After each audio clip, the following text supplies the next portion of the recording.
How are you all feeling? Good. Good. I know you had a hectic morning. I came in halfway and you guys like pumping. A lot of handwork action. But I'm glad that you guys are being facilitated in such an amazing way. And the skills that you are learning is really amazing. You know, once you have skills, nobody can take it away from you. And you can only share and help. And so that's what this next section is going to be about. We want to show you there is so much more to what can be offered and so much more to life that you can learn and create a sustainable, holistic experience that will not only grow you, but you can then share it with others. And the whole concept is what you learn, you want to take back to your community. Not only your families, but your whole community at large. Because crime and everything, as you know, is such a terrible thing, and it really dampens our spirits and it creates such a hopeless feeling and like there's no hope, there's no nothing, you know. So what do you have to look forward to? And things are just getting worse in the country, the load shedding, the food prices, everything is just like ridiculous, and it's just one bad thing on top of another. And so what we also want to offer is hope. Hope through a sustainable living.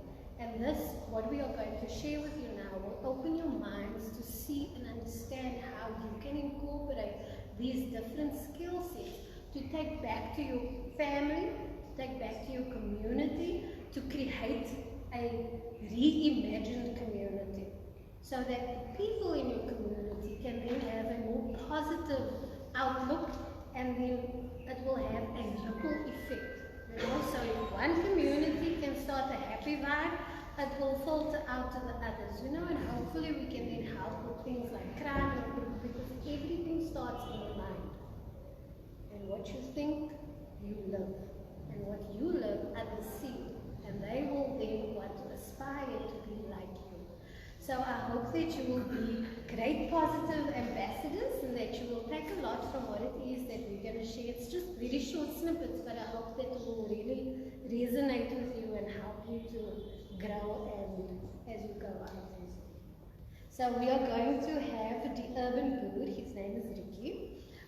He's extremely successful in his little thing that he does, but he's going to share more with you. Thank you.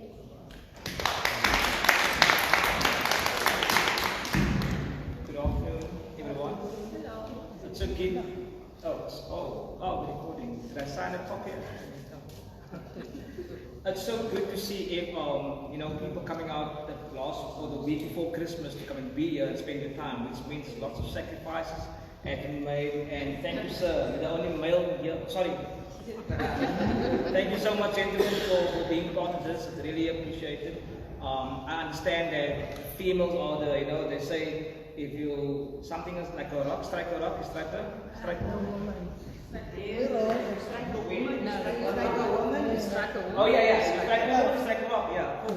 So as always, the woman that's always the front runner of anything. Communities, I used to be a chairman of our neighborhood watch in my local area before. And if I call up a meeting, if I call up to patrol the area, do you know who's there first? Woman. Where's the guys? The guys send their younger son to go buy cigarettes for him at home on a Friday night, raining and things. And so thank you so much for coming out. It shows lots and lots of commitment, getting ready and getting geared up for 2023. So a bit of a background, my name is Ricky Johnson. I am originally from Bonteheuwel. We moved into Bridgetown, where I stayed in most of my life. Just recently moved to the southern suburbs. But where I come from, it's basically an area where sometimes you don't have a choice to be part of a certain group of people. Did you peer pressure? I supposed to finish school many years ago, 95, but I finished in 97 because of bad choices I've made in my life. I had many events where I had to be dead by now, also belonged to a certain group of young men, brothers of the wood, had lots of guns against my head, but obviously through the grace of God, I am still alive. And then fast forward, I then left for America. I stayed in America for almost a year. When I came back, I got married after 17 years, got 3 boys. And then, but fast forward in 2007, my life took a hectic 360 turnaround. And that's where I got very sick. I used to work for government. I just told Cindy, this used to be my office. I worked in the city of Cape Town, so I used to be here at the office. So I wrote lots of memories.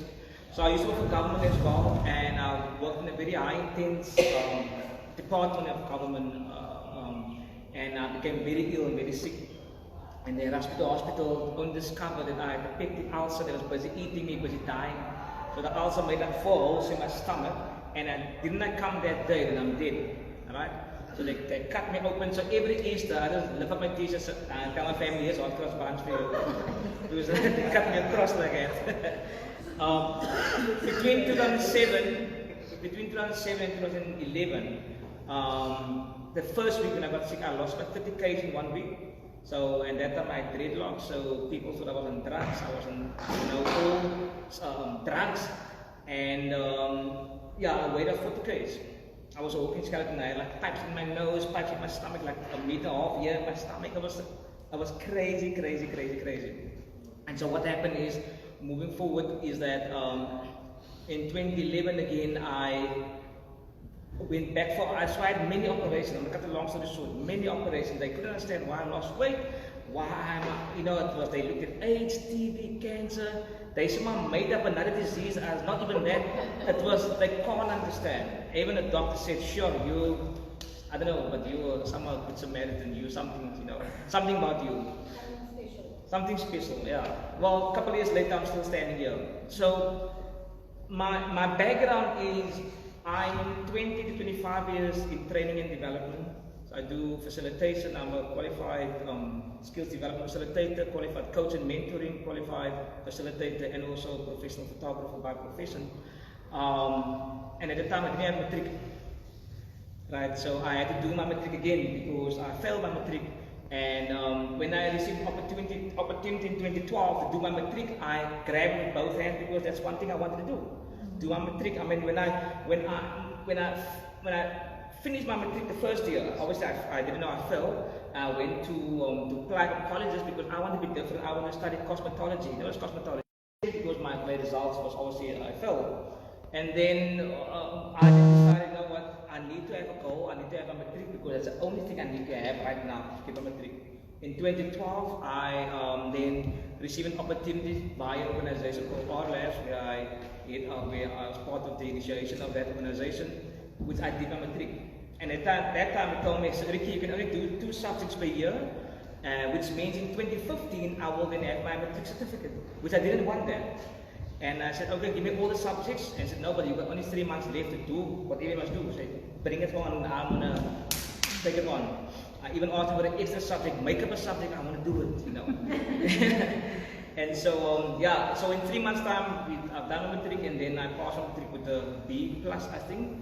And then I went back to the companies I applied for. At first, they told me, no, you must have matric, you're not qualified. When I went back, they told me, sorry, but you're overqualified, we can't afford you. And that's why I decided, you know what, let me go into my passion.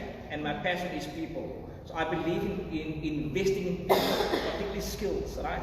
And that's why I started training development, you know, doing facilitation, doing training. My core business was still is, work with schools. I always work with schools. I just came back from a camp now recently, a grade 7 camp in Franschhoek. And so we believe that, you know, you need to have skills. I always say, if you don't have life skills, and life kills. Basic, right? If you don't have life skills, life kills. And so I believe in uplifting and really equipping people, whatever skills you have. So from that, I then started an organization called Skills for Life Projects. And you know, with Skills for Life Projects, our tagline is building sustainable communities, and that's what we are about, to build sustainable communities, irrespective of which field you're building capacity, you're building skills, and you're building sustainable communities. In 2020, so I'm really moving forward, 2020, as I was about to sign, well, I did sign a nice deal with the Department of Education. It was almost like a $500,000 contract just doing camps, and then boom, what happened? COVID happened. So there was no income for almost a year. And I'm sure lots of us probably went through the hardship of, you're sitting in there with the family, the first month, woohoo, the family, the second month, yeah, the third month, get out here, It was crazy because we obviously went hard lockdown. And then it became very real, so all our savings was gone. And then as a father, I had to put my pride in my pocket. I had to stand in line for food as well. So I stood in the line every day, get my parcel. What government used to do, they give you like a packet and throw peanut butter, right, next, butter, next, bread, next, And I had to take that because I couldn't see my family not eat, right? And then, I think it was the last day, then a guy came to me and said, Ricky, I cannot see you like this, man. Here's 200 rand, go and Checkers, go and buy proper food for you. I'm like, wow, thank you. And he said he's going to invest 200 rand in me to buy the food. I went to Checkers and I bought whatever, for that budget, I had to buy food.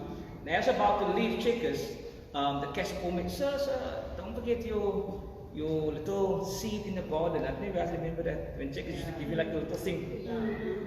And I, okay, cool. And I looked at it, it's hard lockdown. Might as well look after it because you can't go anywhere. And then I went home and I looked at the seed, it's called pak choy. And I was, of course, me not knowing what's happening and also not having green fingers, I then do some research. Pak choy is actually a Chinese cabbage type of thing. And I did read the instructions, what you must do, put in the windowsill, and when it starts growing, when it starts to sow the true leaves, you need to plant it out, and those type of things. And then of course, as a person that doesn't know anything about agriculture, I started to educate myself, doing some online things, reading, YouTubing, and I heard about the word urban farming or urban agriculture. I'm like, okay, that's interesting, so you don't have ground, you have space, you can still grow. And then I went into the recycling things, and I looked at my yard, it's like an old bathtub, because now this pak choy I need to transplant in. Now I need to get soil and compost and everything was just really crazy. And then eventually I found what I was looking for, and then I put this little seedling in the middle, stand bang in the middle of this bathtub I had at home. And I saw this thing is growing. And while that was growing, I was then invited to go to an event in Paarl to take photos of a food security event, which obviously took my mind somewhere else because I'm here to take photos, but I'm more interested in the event, the program of food security, because I just started something at home, and I am at this event taking photos for 5 days, but I'm not worried about photos. I want to know what is food security. And then I just start, hooking up with some people and giving me advice, guys from Uppington and Makolan, how they're growing their own food, how they're growing potatoes. And this guy said he bought a double cab bucket only by selling potatoes. By growing and selling potatoes. Like, what? So he's a potato farmer. Like, I want to be like you one day. Anyway, and then when I came back, I saw this pak choy is quite big, and I started reading again, and I harvested and ate from it. And then I started to understand the health benefits of growing your own food and the health benefits of this particular crop. And I then thought to myself, hey, if I can do it, then my neighbor can also do it. And then I started educating, and I discovered in my area, there's about 5 local farmers that are growing their own food. And I started contacting, WhatsApping them. And they say, they grow food, but they don't know the know-how. They just grow because it's grow. I don't know if you're in a yard, all of a sudden you see tomatoes growing, or there's something else growing, or butternut, whatever's growing there, by the drain, they always wet, there's tomatoes growing.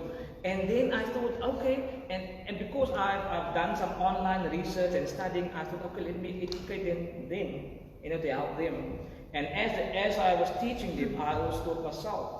And then I was nominated to be part of a competition, a Business Person of the Year competition, out of 9 provinces in South Africa, and I happened to be part of the agricultural sector.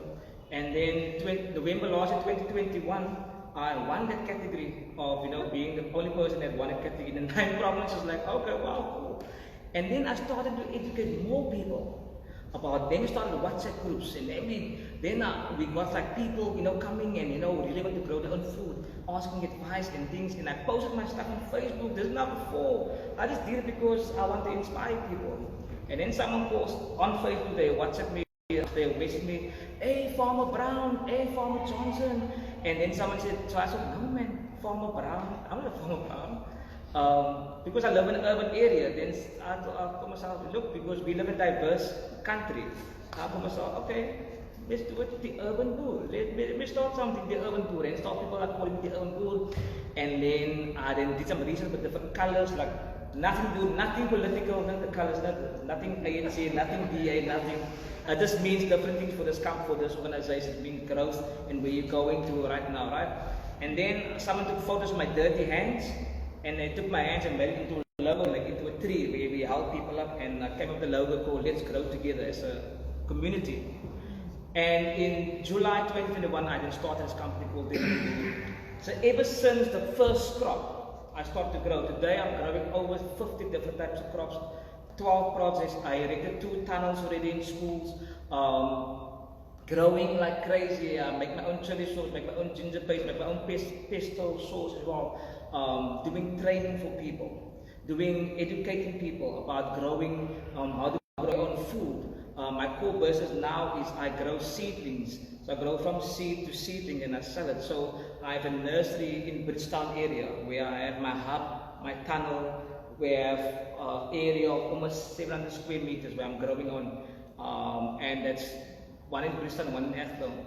And so the bottom line of this whole conversation right now is that if I can do it, you can also do it. I understood and understand why that if you don't know your purpose, you will follow a crowd and get lost in it. But if you know your purpose, you will know exactly where you're going to. You need to understand, you need to have a purpose. You cannot just do something and just do it for the sake of doing it. Alright? When I used to do photography, I was one of 5 photographers that used to walk with our president of South Africa, taking photos of him and his crew. Right? I didn't know a boy from the Cape will walk next to Mr. Ramaphosa or Mr. Zuma and take photos, and I didn't know a lighter that didn't have matric that earned for one day, I'll never get for one day 40,000 rand. Just by taking photos. So what I'm saying is that whatever your gift is, God will make room for that. Right? So today I've got a company called The Urban Poor. I've got people that I'm really developing and training right now. Just recently, about 6 months ago, corporates came on board. They worked with me for 6 months, and then a company in Switzerland then saw what we do on Facebook, and they invested in euros into my business. So, and I didn't ask for these things. I just went because of my passion.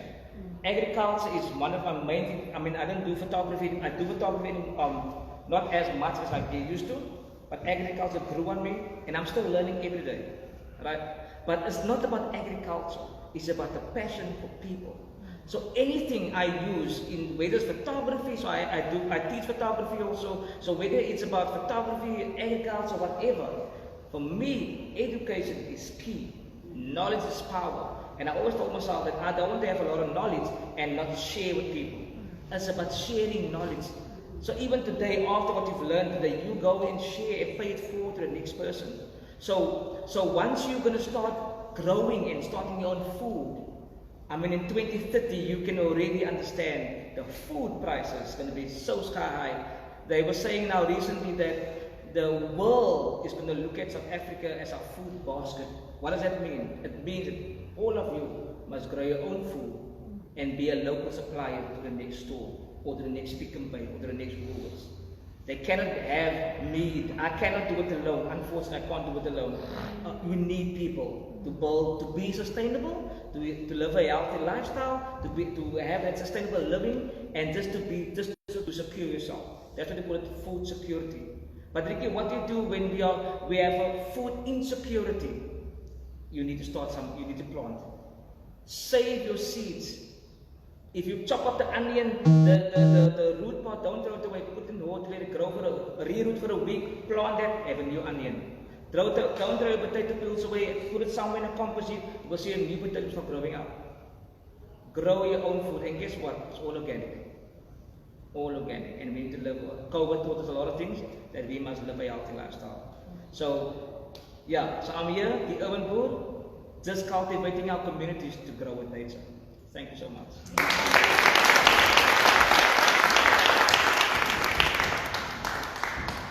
Thank you, Ricky. The urban guru, that is amazing. I'm sure you all feel very motivated right now.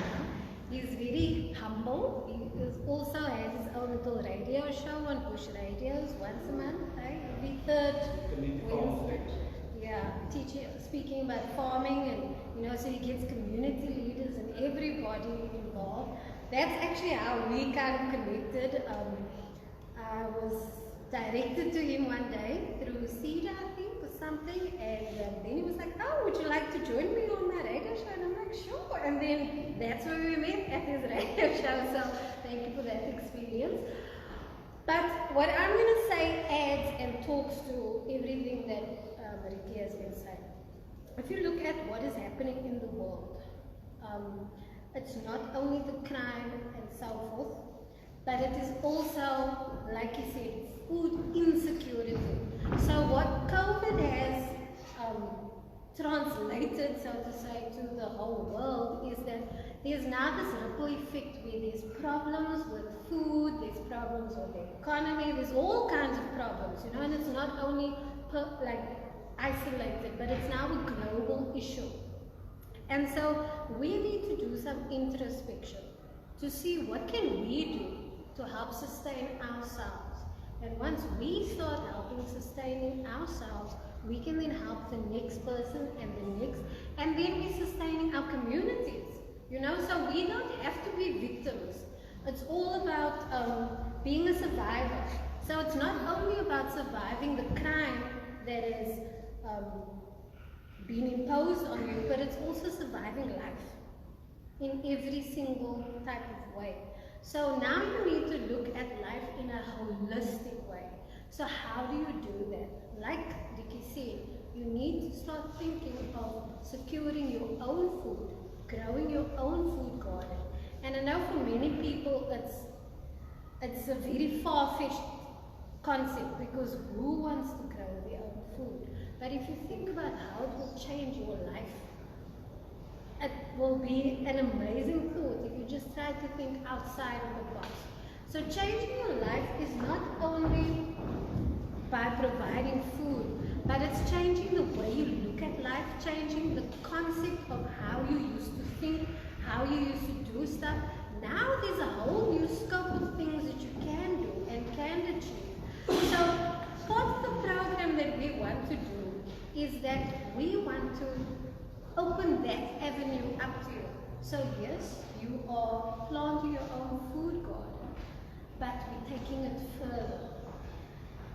So you say, why do you want to plant your own food garden? Firstly, it's food security. Secondly, it's emotional and mental security. And you wonder, how is that possible? But did you know that in 2016 they did scientific studies, and they actually found that working in your food garden creates a feeling of peace, of positivity, of euphoria. And so when you are at peace, you really feel like you can achieve anything. Anything can come your way, it's okay, you can handle it. It takes your mind and your whole persona to another level. So you feel more empowered, not just because now you're actually growing your own food with your own hands, but you're actually regrowing your own life, your own mind, because now you're stepping out of your comfort zone and you're stepping into a new era where you can be an empowered, better person. Also, there is mycobacterium in the soil which actually activates the serotonin. And your serotonin hormone is your happy hormone. So automatically it's going to make you happy. So not only do you have this calming peace, but now you are a happier person. And a happy person makes a happy family, and a happy family makes a happy community. And it's all about community. Because if you can translate your ideas, your lifestyle, your concepts to your community, you can create a better community, and better communities can create better cities and better countries. And that is why we need to stop thinking of just ourselves. But what can we, ourselves do to help the next person. And that's what it's all about. So you are creating a more positive sphere that you can step into. And you are helping in so many other different ways. So I'm a scientist, and I studied herbal science. And my passion has been to use the organic produce and create a healthier living lifestyle, not only through what you eat, but now you are using it for herbal remedies as well. So if you are going to be using your own food garden to provide food for your table, that's already a little money that you are putting into your garden. But the outcome, the harvest, will be so amazing because now you have your own food security. You can then use your food that you are busy growing to barter with your community if they are also growing. So now everybody in the community is benefiting. But also with the skills that we can teach you, you can now start looking for niche, or at least identifying niche opportunities where you can become an entrepreneur as well. So you can make money from the food you are growing. How? Maybe juicing, or making sauerkraut, or starting a little vegan business, you know? Like Ricky said, COVID has taught us a lot of things where we need to change to become healthier. Because without your health, you can't do anything. You need your health to get up every day, to go and put food on the table, to provide for your family. If you are not healthy, that can be taken away and your family can suffer. So you need to become healthy. Your family needs to become healthy. So by stepping into this new concept, you are creating a healthier, more sustainable living environment. And you can then identify these sustainable niche products where you can then, like I said, create your own little business. Maybe juicing. Juicing is very healthy. You can then make, let's say, if you are growing, like he said, bok choy. So you make a green juice. Juicing can not only change your lifestyle, it can not only change or reverse certain ailments that you have, like diabetes and so forth, but it will make you so much healthier as well. So the benefits of it is just amazing. It's tremendous what can be achieved by just planting a seed. Now on top of that, you can now go to the next step where you can make your own medicine from your garden. Like you can make your own first aid kit from what is in your garden. Just using, for example, onions, cayenne pepper, turmeric. These little herbal remedies have been used for thousands of years, but they are still as effective and good, and actually even healthy. Yesterday I was doing a talk on how to manage stroke patients at home. And some of the studies that were done on how to prevent the stroke was actually drinking or consuming turmeric, because turmeric is one of the strongest anti-inflammatories ever. You know, it's 6 times stronger than the normal medication. So if you can grow your own turmeric, imagine the power you can harvest from that to heal yourself, to keep yourself healthy, and everyone else. You don't stand in the long queues at the day hospital waiting to be helped, you know, get your medication, whatever. You can now make your own herbal remedies and tinctures and learn to make salves, healing balms, all these things. And that can also be a little business for you. So it's not only creating a sustainable living, but it's also creating generational wealth. So you are creating a little niche, a little economic hub for yourself and for your community, where you are benefiting from what you grow, but also the community at large can benefit from your skills. And when you are healthy, this can translate to everything else in your life. So in a nutshell, that is basically the amazing concept of having a healthier, sustainable living concept that you need to try and incorporate in your life, because the pearls and gems that you get out of it is just phenomenal. everybody for listening, and I hope that you will be interested in growing the student.